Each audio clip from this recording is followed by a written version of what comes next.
Olá, galera! Desejo que todos estejam bem. Eu sou a professora Maiara. Nessa videoaula, eu dou continuidade aos assuntos referentes à unidade 4 do nosso livro, que aborda os aspectos naturais do continente asiático. Nós já tivemos um primeiro encontro, no qual a gente conseguiu fazer uma análise referente ao posicionamento geográfico, à divisão política, né, desse território. Mencionei, né, rapidamente com vocês sobre algumas questões relacionadas à regionalização, né?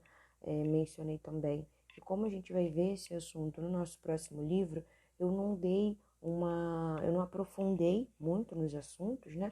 A gente viu de uma forma bem genérica, né? E conseguimos identificar, em função da grande extensão latitudinal, aquela extensão norte e sul que o continente apresenta, ele vai ter, né, áreas tanto no hemisfério norte, uma pequena porção no hemisfério sul, né? Então vai ter uma grande extensão territorial. Isso vai corresponder diretamente a uma variedade de paisagens, variedade de climas que a gente encontra nesse território. E na aula de hoje, de forma mais específica, nós vamos falar sobre o relevo e sobre hidrografia, tá? Então, pega o seu material, pega o seu livro, o seu caderno, para que você possa acompanhar comigo. A gente começa na página 377, Relevo e Hidrografia do Continente Asiático. Então, vamos começar. Bom, né, eu trouxe a imagem do livro de vocês mesmo, tá? Essa imagem está na página 377. E aqui a gente consegue fazer, né, essa identificação das diferentes formas que o relevo asiático vai apresentar, né? Acompanhando pela legenda, a gente tem uma identificação, né, de planaltos, planícies, depressões e cadeias montanhosas. De acordo com a legenda, conforme o tom fica mais escuro, né, o laranja, o vermelho, o marrom, identifica que a gente tem as maiores altitudes. A altitude é aquela relação, né, do topo do relevo é, em relação ao nível do mar, né? Aquela distância do topo do relevo em relação ao nível do mar. Aí que a gente vai ver a altitude, né? Então, a gente identifica, né, esse território, né? Relevos com altas altitudes, a cadeia de montanha, da mesma forma que a gente identifica, né, porções identificadas na linha no nível do mar, ou abaixo do nível do mar, que é o exemplo das depressões absolutas, que a gente já vai ver logo em seguida, planaltos e planícies, tá? Percebam que existe, né, uma, uma diversidade extremamente significativa, e somente pelo aspecto visual a gente já consegue perceber, né? Vai ter, né, percebam que o tom verde, né, ele tá um pouco mais predominante, né, referente às planícies, mas a gente tem também a identificação dos planaltos, que estão nesse tom do amarelo, indo para o laranja, passando pelo vermelho, e tem um processo, né, bem marcante, que são as cadeias montanhosas, tá? Bem nessa porção central do continente. Então, vamos começar a falar disso. Primeiro, né, eu trouxe exatamente essa demarcação, tá? Coloquei esse círculo aí vermelho, porque a gente está falando da Cordilheira do Himalaia. Vai apresentar, né, essa altitude extremamente elevada, tá? Essa formação montanhosa, ela está posicionada no norte da Índia. E a questão, né, passa, né, também pela China, por outros países, né, Paquistão, a questão é que o ponto culminante, né, do Himalaia é o Monte Everest, 8.848 metros de altitude. E vamos entender um pouquinho como que houve esse processo de formação, tá? O livro também ele traz, né, olha, gente, o visual, né? É extremamente impactante, né? Muito bonito. Particularmente, eu tenho uma vontade muito grande de conhecer esse território, né? Não de escalar o Everest, obviamente. Mas era, obviamente, para mim, né? mas ter, né, conseguir ver, né, pessoalmente essa paisagem eu acho muito significativa, né? Eu acho muito marcante. E esse aí é o Everest, né? Esse pico, 8.848 metros de altitude. A relação, né? A distância em relação ao nível do mar é de 8.848 metros. E como que isso se formou, né? Como se foi originado essa formação? O livro ele traz, né, um esquema que o Himalaia ele é formado a partir, né, do encontro das placas tectônicas, né? Placas tectônicas com limites convergentes, fazendo aquela revisãozinha, né? Que quando a gente lida sobre placas tectônicas é sempre bom a gente relembrar, né? As placas tectônicas elas vão apresentar diferentes limites. Por sua vez, elas possuem movimentações independentes. Nós encontramos placas, né, com limites convergentes, são aquelas placas que vão realizar esse movimento de aproximação, tá? Ai, cara, como é que eu vou lembrar o que é convergente, professora? Lembra, quando você quer conversar com uma pessoa, você não se aproxima dela? Ah, fulano tá aqui. Oi, fulano, tudo bem? Você geralmente se aproxima, né? Então, convergente é aquele movimento de aproximação de placas. Quando a gente depois, né, vai analisar um pouco mais sobre essas questões, né, em função de placas mais densas e menos densas, tem um processo de subducção de placas, né, o encontro dessas placas vai originar, né, essa formação no qual o relevo ele soergue, tá? Tem o processo de movimentação de bordas, né, divergentes, que por sua vez tendem a se afastar, e ainda tem os limites transformantes, que é aquelas que ficam friccionando, né, uma na outra, né, que vai gerar os abalos sísmicos. Cada tipo de limite vai apresentar vai originar, né, um fenômeno diferente. Se eu tenho, por exemplo, movimentos convergentes, formação de cadeia montanhosa, né? As placas se aproximaram, eu tenho o surgimento do relevo. Processo divergente tem uma outra formação. Processos transformantes, terremotos, enfim, né?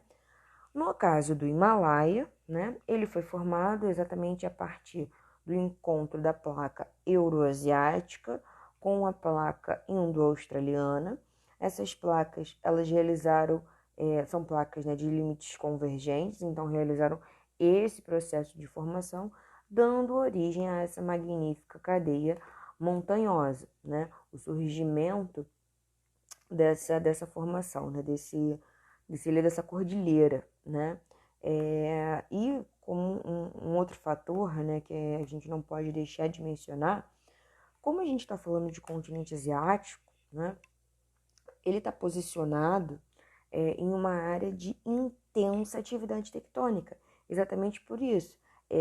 O continente, porções, né, do continente estão posicionadas em áreas limítrofes da placa, né? No limite da placa, no encontro das placas.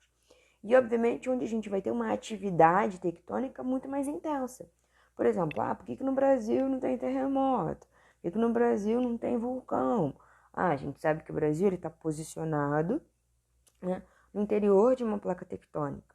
Então, por causa disso, a gente não sente de uma forma tão significativa assim as atividades tectônicas.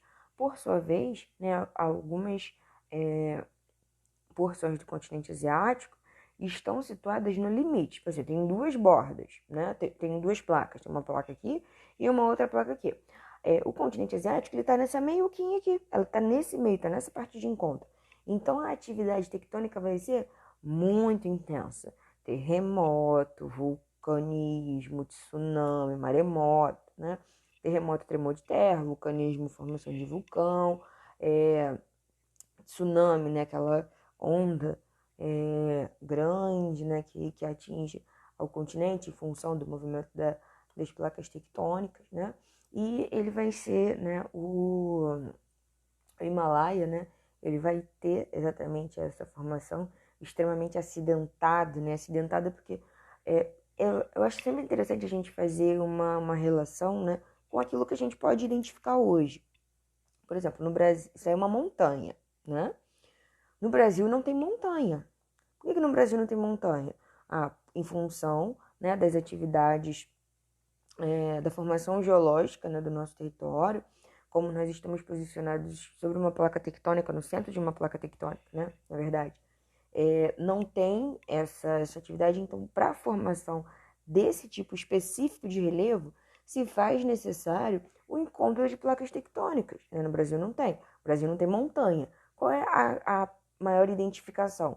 Percebam que ela tem um pico, tá? Um pico, aqui, dessa pontinha aqui, um biquinho.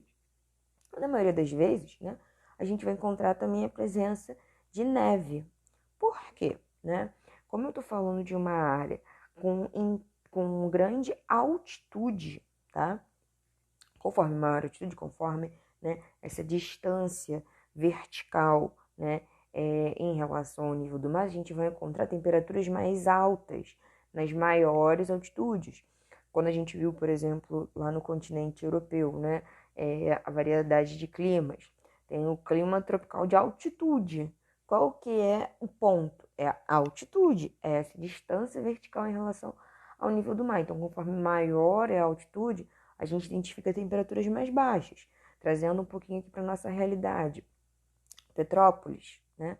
Por que a gente identifica temperaturas mais baixas em Petrópolis?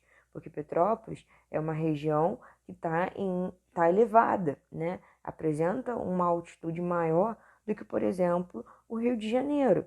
Então, no caso da Cordilheira do Himalaia, né, são 8.848 metros de altitude. Então, é uma altitude extremamente elevada e, em função dessas baixas temperaturas, a gente vai ter a presença de neve, tá? Então, uma característica de montanhas, pico, né, esse biquinho aí em cima, exatamente em função, né, desse processo extremamente acidentado. Um outro fator que também influencia muito para manter, né, essa feição bem acidentada é o gelo, tá? O gelo, ele promove uma erosão, a erosão glacial. E ali, né, são camadas, né? São camadas, não, é uma camada muito extensa de gelo. E o gelo, ele pesa muito. A gente tem que lembrar que existe a força gravitacional, né? Então, pensa assim, eu tenho aqui, né, um relevo, né? Aqui, por exemplo, uma lateral do relevo. Posicionado nesse relevo, aqui, né? Aqui, tem neve. E essa neve, ela pesa sobre o relevo. Agora eu não vou conseguir, né, lembrar, mas já tem um tempo eu li um artigo que ele trazia algumas imagens muito interessantes para a gente conseguir ver como que seria, como que é, né, o relevo embaixo da neve, né? E ele mostra que é um relevo que ele tem marcas, como se fossem estrias. Pensa assim, você tem um relevo como se você pegasse assim a mão e arranhasse. São essas estrias que a gente vai encontrar nesse relevo montanhoso. Porque quando tem a pressão, né, naturalmente da neve, que vai esculpindo, e embaixo dessa neve, né, a gente, em função do processo de degelo, ainda tem a formação de rios, né? Então, esses rios, não necessariamente a formação de rios, mas o processo de degelo vai realizando um processo, vai ocasionando, né, um processo erosivo que vai marcando esse relevo, tá? Então, características, né, para fechar esse momento. Formação em função, né, do encontro de placas tectônicas, placa euroasiática com a placa indo-australiana. É uma área de intensa atividade tectônica em função desse encontro de placas tectônicas, né? A formação é esse pico, geralmente a gente encontra neve, né? E a formação é bem acidentada porque a própria erosão glacial também vai esculpindo esse tipo de relevo, tá? Falamos sobre cadeia de montanhas, agora vamos falar sobre os planaltos, né? Aqui é a identificação ai meu Deus, Pamir, conhecido como o telhado do mundo, né? O outro planalto que a gente encontra no território, né? Ele tá na fronteira, deixa eu botar meu rosto pra cá, né? Que é na fronteira do Afeganistão, Paquistão e Tajiquistão, tá? Não tem, né, a mesma altitude do Himalaia, né? O Himalaia é muito mais significativo, né? Impactante até visualmente, mas é um outro planalto que a gente também encontra nesse território, tá? Que tava travando, mas eu botei botei o Tibete também, aqui ó, Tibete, né? O Tibete, ele também visualmente é super impactante, né? Ele tá na porção sul da China, né? Tem outros. Tem o central siberiano. Desculpa, gente, meu soluço. Tem o central siberiano, né? Tem o da Mongólia. Existem outros planaltos no território, né? Obviamente, o Himalaia que ele vai ser mais significativo, tá? O Himalaia é essa cadeia de montanhas, são os planaltos. Tem o do Tibete, tem o do Pamir, né? Que está lá no Afeganistão. Tem da Mongólia também, tá? Aí, pois bem, agora, né, eu voltei naquele mapa do relevo, né, para a gente conseguir fazer essa identificação agora dos outros relevos que a gente também encontra, né? Falamos sobre os planaltos, agora vamos falar um pouco sobre as planícies. Aqui, primeira que eu trago, né, essa aqui é a planície Indo-Gangética,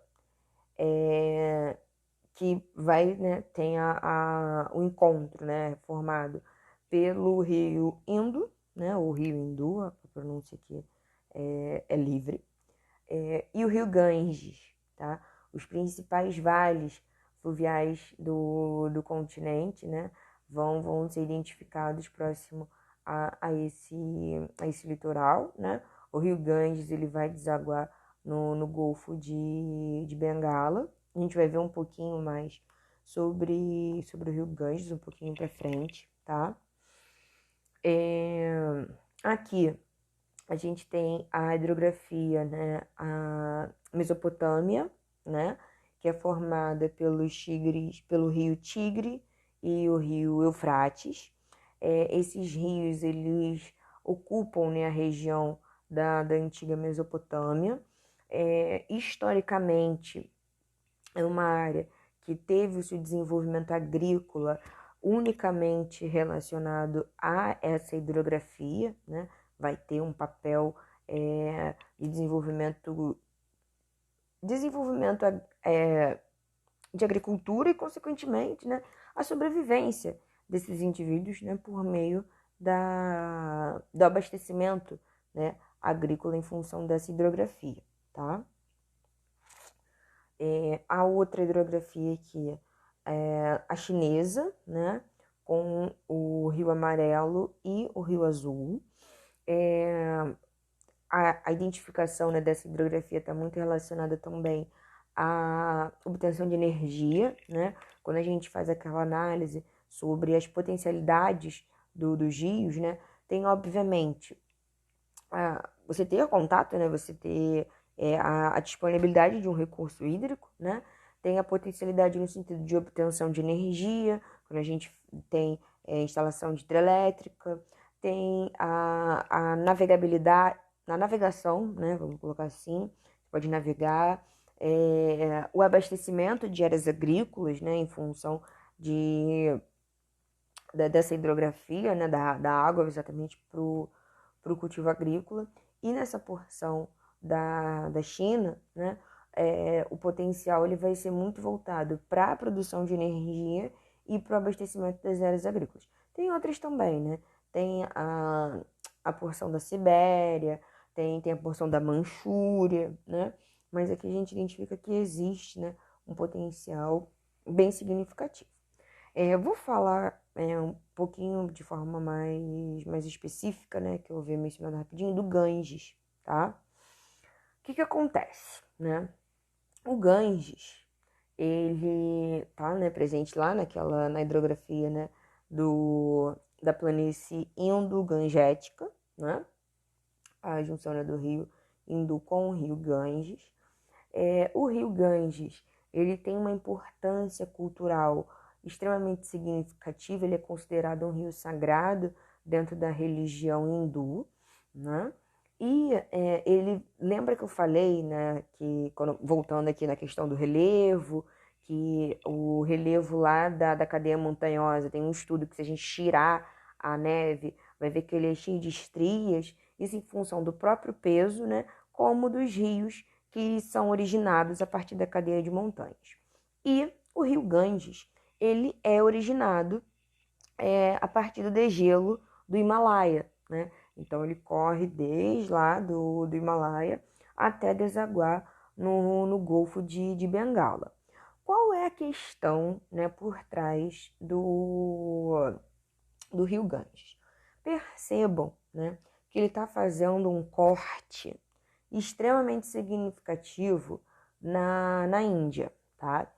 E a porção, né, por onde as porções do território por onde ele passa, são porções no qual a gente identifica um quantitativo populacional muito grande e as principais áreas industriais estão localizadas nessa região.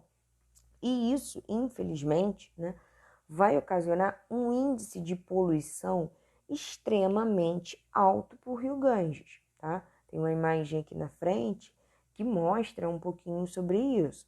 E aí entra uma discussão, né? Porque mesmo visualmente, né, sendo impactante, tem relatos que falam que ele fede, né? Que as águas do rio fedem. Você vê, né, lixo, a água é suja, né?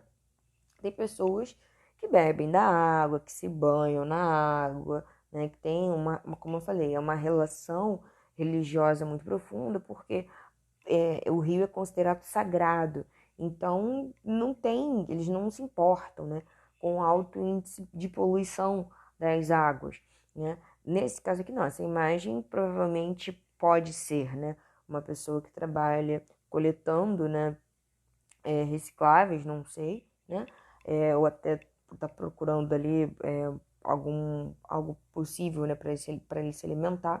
Mas tem outras pessoas que vão mesmo para tomar banho, para purificar a alma, né? Existem diversos rituais religiosos às margens do rio Ganges. Então é uma relação bem complicada, no sentido de que visualmente, né, tem impacto de poluição, de sujeira. Essa sujeira é oriunda, né? Uma vez que ele passa por essas áreas de intensa urbanização, de intensa industrialização, e leva consigo todos esses resíduos, né? Desde esgoto domiciliar até resíduos das indústrias mesmo, né? O lixo, tanto domiciliar quanto das indústrias, e isso acaba poluindo as águas do rio, tá? Bem, falamos um pouquinho do rio Ganges. Essa imagem eu também trouxe do livro de vocês, que é um outro importante rio que a gente encontra no continente asiático, que é o Rio Jordão, tá? O Rio Jordão ele vai nascer no sul da Síria, ele passa por Israel, ele termina lá no Mar Morto. As águas do Rio Jordão, né, elas são muito utilizadas pela população da região, tanto em aspecto agrícola quanto em aspecto industrial, né?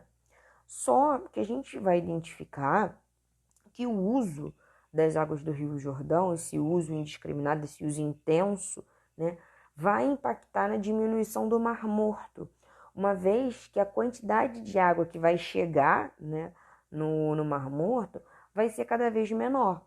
Essa imagem do livro, né, ela está mostrando 3 momentos: 1972, 1989 e 2001. E percebam que está existindo uma redução do mar, exatamente em função essa redução de volume, né, ligado a essa utilização das águas, né, que deveriam ser originadas, né, destinadas a desaguar no Mar Morto, tá bem? Vamos seguir aqui, né? Aqui é a imagem, né, do Mar Morto em Israel. Essa porção, né, tem um índice de salinidade muito grande, né?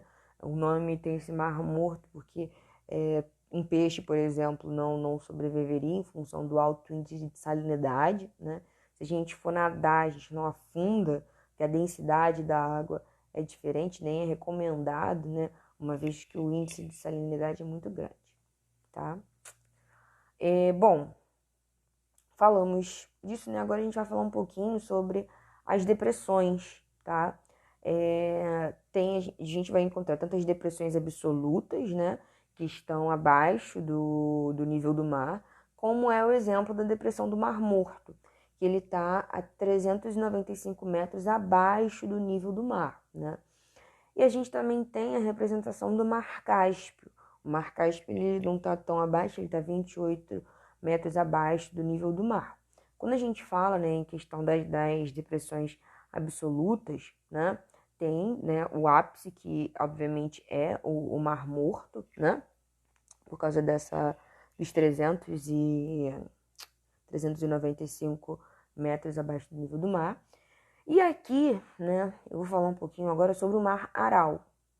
O Mar Aral, ele está localizado na porção da Ásia Central, né?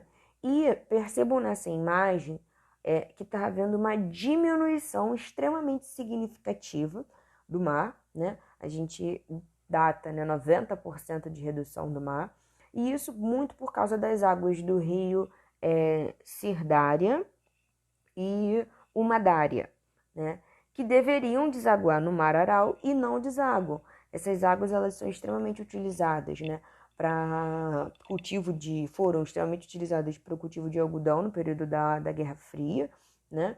E o Mar Aral ele foi perdendo a sua área. Obviamente isso vai prejudicar, né, na questão da pesca, o próprio regime de chuvas, né, interfere bastante nisso, né? Existe um projeto para a implantação, né, de maneiras de conseguir minimizar essas consequências negativas a partir de plantar algumas árvores, alguns arbustos, né? Essas plantas, assim, essas plantas plantadas, né, em longas fileiras junto ao leito, tende a promover, né, uma coluna de água, mas essa é uma questão assim, né? O projeto ele prevê essa plantação, mas o objetivo de fato, né, é realizar essa recuperação econômica em prol, né, do mar. Só que assim, quando a gente fala disso, é em longa escala, né?